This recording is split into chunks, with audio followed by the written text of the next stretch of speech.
নেশা কারবারের পাশাপাশি মানব পাচারেরও করিডোর হয়ে উঠছে ত্রিপুরা রাজ্য। বেশ কিছুদিন ধরে ত্রিপুরার বিভিন্ন সীমান্তকে ব্যবহার করে অবৈধভাবে একের পর এক বাংলাদেশি নাগরিকরা প্রবেশ করে চলেছে ভারতে। মঙ্গলবার বিকেলে আবারও আগরতলা রেল স্টেশন থেকে অবৈধভাবে ভারতে প্রবেশকারীর দুই বাংলাদেশি নাগরিককে আটক করা হয়েছে। আরপিএফ এবং জিআরপি থানার পুলিশ তাদের আটক করে। তাদের দুজনের মধ্যে একজন পুরুষ ও একজন মহিলা।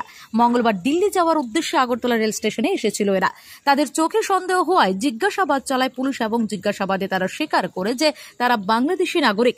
সাথে সাথে আরপিএফ এবং জিআরপিএফ থানার পুলিশ তাদের গ্রেফতার করে। এ বিষয়ের বিস্তারিত জানিয়েছেন আগরতলা রেল স্টেশনের জিআরপি থানার ওসি তাপস দাস।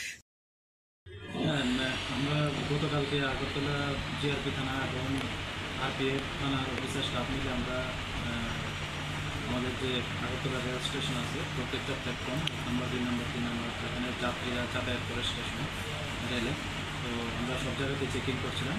তো এমন সময় দেখলাম প্ল্যাটফর্ম নাম্বার 1-এর দিকে দুজন লোক, একজন মহিলা এবং একজন পুরুষ, তারা খুব স্পিডে আসছিল এবং রেলে যাওয়ার জন্য চেষ্টা করছিল। তারপর আমরা তাদের দেখে সন্দেহ হয় এবং তাদের আমরা ডিটেইন করে জিজ্ঞাসাবাদ শুরু করি।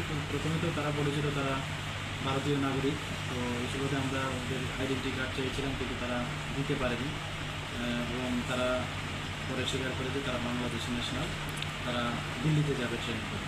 তো কিন্তু কোনো তাদের কাছে কোনো ভ্যালিড পাসপোর্ট বা কোনো ভ্যালিড ডকুমেন্ট নেই। তারপর আমরা আমাদের আগরতলা জিআরপি থানাতে একটা মামলা নিয়েছি আইপিসি এবং আইপিপি অ্যাক্ট এবং ফরেনার অ্যাক্টে।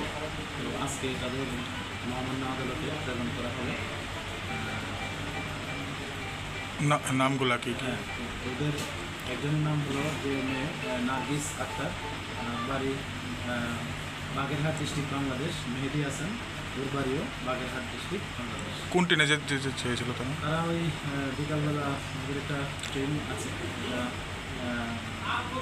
শিলচর হয়ে যায়। Bureau report, PV north east.